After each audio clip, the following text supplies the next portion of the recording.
오늘 이 새벽에도 주님의 전에 주님을 사랑하는 마음으로 나오신 성도님들을 주님의 이름으로 환영하고 축복합니다. 기도하겠습니다. 사랑과 은혜가 많으신 하나님 아버지, 주님의 은혜를 감사를 드립니다. 우리에게 날마다 주의 은혜를 베푸시며 우리와 늘 동행하시고 우리에게 베푸신 구원의 은총으로 인하여서 우리를 자녀 삼아 주시며 이제는 우리가 믿음으로 주 앞에 날마다 나아갈 수 있게 하여 주심을 주님 감사를 드립니다. 믿음으로 주의 자녀된 자로서 이제 거룩한 삶을 더욱 힘써 살아가게 하여 주시옵소서. 그래서 참으로 주님 보시기에 아름다운 거룩한 형상으로 지음받아가는 우리의 삶이 될 수 있도록 주님 인도하여 주시옵소서. 주님의 몸된 교회를 위해서 기도합니다. 주께서 늘 함께하여 주시고 은혜를 베푸셔서 참으로 주님 맡기시는 사명 잘 감당케 하여 주시며 특별히 이제 저희들 하반기 사역들을 앞두고 있사오니 하나님 주님께서 우리에게 지혜와 능력을 더하여 주시기를 간절히 소원합니다. 직분자를 선출하는 일을 위하여 기도하며 준비하는 가운데 있사오니 하나님께서 선하게 인도하여 주옵시고 참으로 귀한 주의 일꾼들이 온전히 선하게 세움받아지도록 주님 온 교회가 또한 이 일을 위하여 기도하며 마음을 합할 수 있도록 주께서 함께하여 주시옵소서. 하나님 오늘 이 아침에 또한 말씀으로 기도로 주님 얼굴 배웁기를 소망하며 주의 음성 듣기를 원하오니 하나님 우리 가운데 찾아와 주시고 우리에게 말씀하여 주시옵소서. 감사를 드리옵고 살아계신 예수 그리스도 이름으로 기도드리옵나이다. 아멘. 오늘 우리에게 주시는 말씀 함께 보겠습니다. 오늘 우리에게 주시는 말씀은 사무엘하 1장 17절에서 27절까지 말씀입니다. 사무엘하 1장 17절에서 27절 말씀입니다. 교독하여 읽겠습니다. 다윗이 이 슬픈 노래로 사울과 그의 아들 요나단을 조상하고 명령하여 그것을 유다 족속에게 가르치라 하였으니 곧 활의 노래라. 야살의 책에 기록되었으되 이스라엘아 내 영광이 산 위에서 죽임을 당하였도다. 오라 두 용사가 엎드러졌도다. 이 일을 가드에게도 알리지 말며 가스글론 거리에도 전파하지 말지어다. 블레셋 사람들의 딸들이 즐거워할까? 할례 받지 못한 자의 딸들이 개가를 부를까 염려로다. 길보아 산들아 너희 위에 이슬과 비가 내리지 아니하며 재물 낼 밭도 없을지어다. 거기서 두 용사의 방패가 버림바 됨이니라. 곧 사울의 방패가 기름 부음을 받지 아니함 같이 됨이로다. 죽은 자의 피에서 용사의 기름에서 요나단의 활이 뒤로 물러가지 아니하였으며 사울의 칼이 헛되이 돌아오지 아니하였도다. 사울과 요나단이 생전에 사랑스럽고 아름다운 자이러니 죽을 때에도 서로 떠나지 아니하였도다. 그들은 독수리보다 빠르고 사자보다 강하였도다. 이스라엘 딸들아 사울을 슬퍼하여 울지어다. 그가 붉은 옷으로 너희에게 화려하게 입혔고 금 놀이개를 너희 옷에 채웠도다. 오라 두 용사가 전쟁 중에 엎드러졌도다. 요나단이 내 산 위에서 죽임을 당하였도다. 내 형 요나단이여 내가 그대를 애통함은 그대는 내게 심히 아름다움이라. 그대가 나를 사랑함이 기이하여 여인의 사랑보다 더하였도다. 같이 읽습니다. 오라 두 용사가 엎드러졌으며 싸우는 무기가 망하였도다 하였더라. 아멘. 오늘 말씀의 제목은 다윗의 애가입니다. 다윗의 애가라고 하는 제목으로 함께 잠시 말씀을 나누고자 합니다. 어제부터 이제 사무엘 하가 시작되었습니다. 사울이 죽었고 그 소식을 이제 다윗이 듣게 되었습니다. 어제 본문에서 아말렉 사람이 다윗에게 와서 사울의 죽음에 대한 소식을 전하였지요. 그 아말렉 사람은 그 소식을 다윗이 좋아할 줄 알았고 그래서 자기에게 상을 내릴 줄 알았습니다마는 그렇지 않았습니다. 다윗이 오히려 이 사울 왕의 죽음에 대해서 깊이 슬퍼하였고 그래서 그 아말렉 사람에게 큰 벌을 오히려 내렸던 장면을 어제 본문에서 우리가 살펴보았습니다. 오늘 본문에는 그 장면에 이어서 다윗이 깊이 슬퍼하는 마음으로 이 사울과 그 아들 요나단의 죽음에 대하여 슬퍼하며 지어 불렀던 슬픔의 노래가 오늘 본문에 기록되어져 있습니다.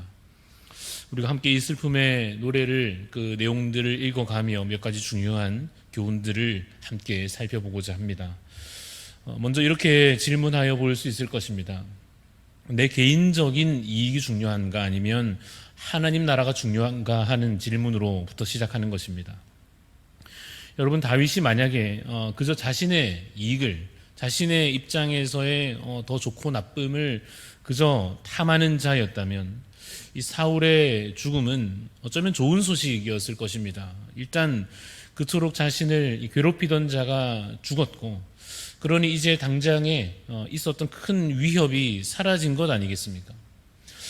게다가 이제 요나단도 죽었고 하니 정치적인 계산을 굳이 놔보자고 한다면 왕도 없고 유력한 왕자도 죽었고, 이제 권력의 그 어떤 비중이라고 하는 것이 자신에게로 좀 더 확실하게 옮겨져 오는 상황이 주어진 것입니다. 이제 좀 더 안전해졌고, 이제 좀 더 힘을 가질 수 있는 그런 상황이 다윗의 입장에서는 주어진 셈이니까 그저 자신의 이익이라고 하는 관점으로 보자면 더 잘된 것입니다. 그래서 만약 다윗이 탐심을 품고 그러한 개인적 이익에 대한 계산을 그저 품고서 노래했다고 하면 어떻게 노래했겠습니까?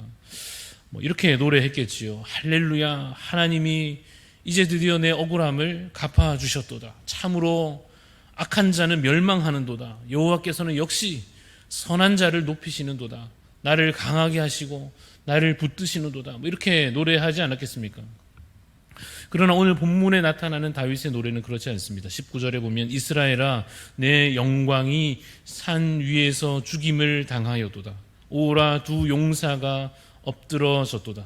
20절에 보시면 이 일을 가드에도 알리지 말며 아스글론 거리에도 전파하지 말지어다. 블레셋 사람들의 딸들이 즐거워할까, 할례받지 못한 자의 딸들이 개가를 부를까 염려로다 합니다. 무슨 말입니까? 이스라엘이 당한 그 수치에 대하여서 이제 왕이 죽었고 이스라엘의 군대가 큰 패배를 당하였고, 그에 대하여 감히 저 이방인들이 이스라엘을 조롱하고 여호와 하나님을 조롱할 것에 대하여 안타까워하며 애통하여 하는 것입니다.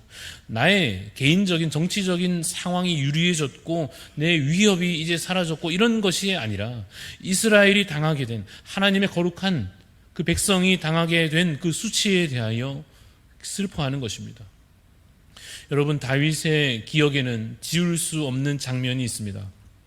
무엇인가 하면 바로 골리앗이 그 전쟁터 한가운데에서 벌벌 떠는 이스라엘의 그 군대 앞에서 큰 소리로 하나님을 조롱하고 하나님의 군대를 조롱하고 그렇게 여호와의 이름을 망령되게 일컬었던 그 장면을 다윗은 또렷하게 기억할 것입니다.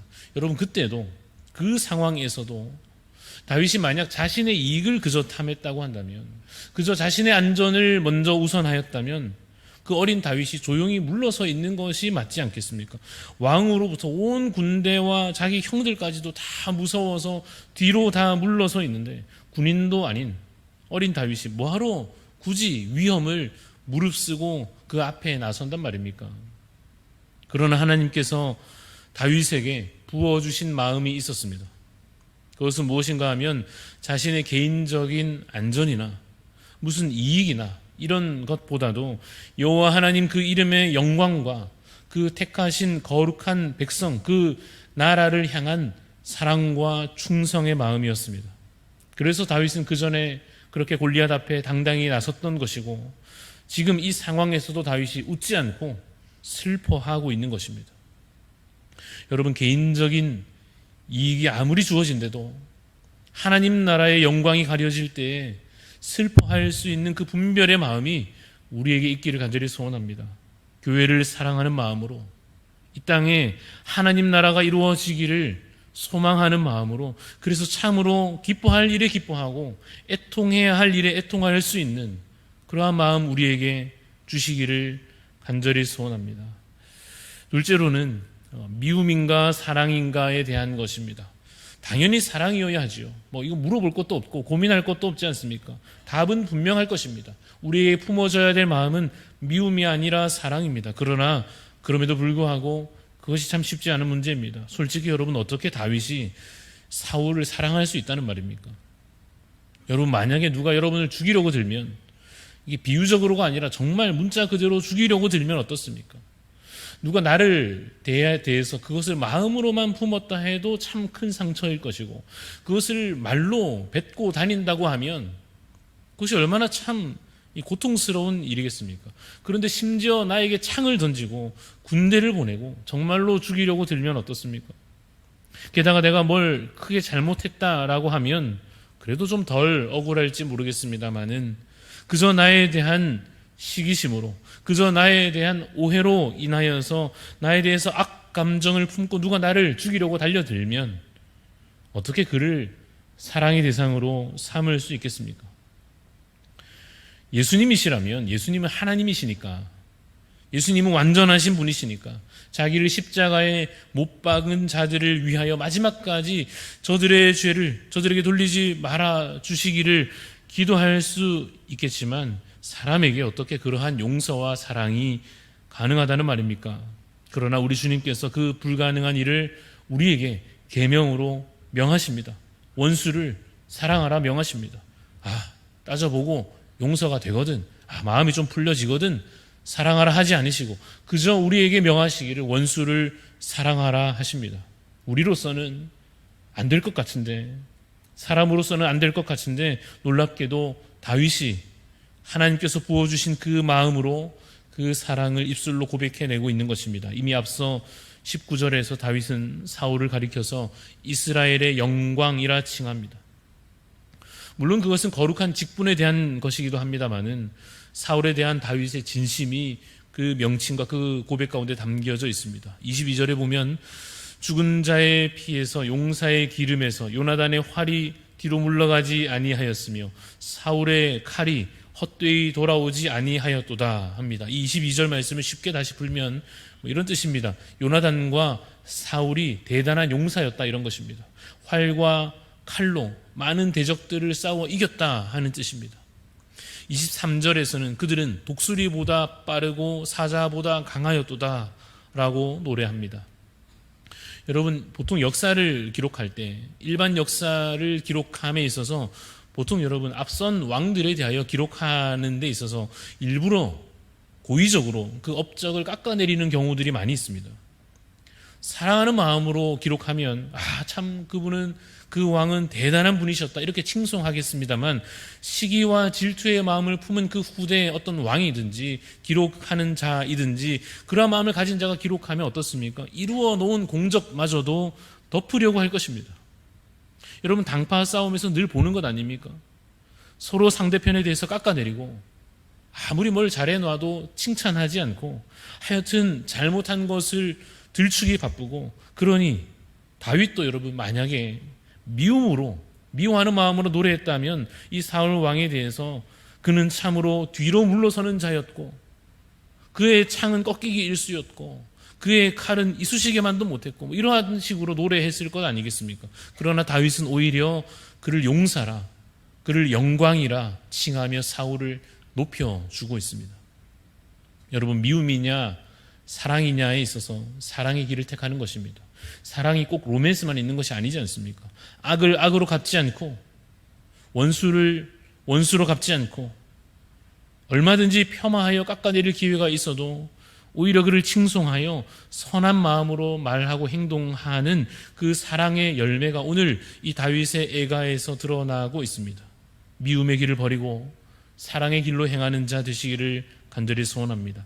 아무리 내가 복수할 기회가 주어져도요, 아무리 내가 이번에는 밟고 일어설 기회가 주어진다 해도 드디어 내 억울함을 이제 드디어 풀 수 있는, 한번 시원하게 풀 기회가 혹시 주어진 것 같은 그때라도 그것이 사실 하나님께서 주신 기회인지 아니면 사실은 여러분 사탄의 달콤한 유혹인지 분별하시기 바랍니다. 하나님은 선을 악으로 이기라 명하십니다.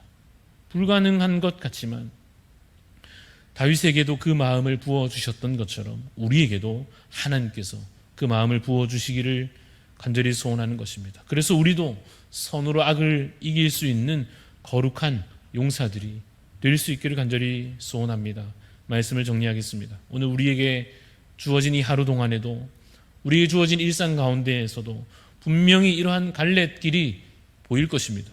내 개인의 이익을 탐할 것인지, 먼저 그의 나라와 그의 의를 구할 것인지 잘 분별하여 택할 수 있기를 간절히 소원합니다. 또한 미움과 사랑 그 사이에서 여러분 우리 다 아는 찬양이 있지 않습니까? 아름다운 마음들이 모여서 주의 은혜 나누며 우리 막 이렇게 웃으며 기뻐하며 손뼉치며 하는 찬양이 있지 않습니까? 그 찬양의 마지막 가사처럼 미움, 다툼, 시기, 질투 다 버리고 우리 서로 사랑하는 그러한 교회 되며 각 가정이 되며 참으로 그 사랑을 행하는 성도 되시기를 주님의 이름으로 축원합니다.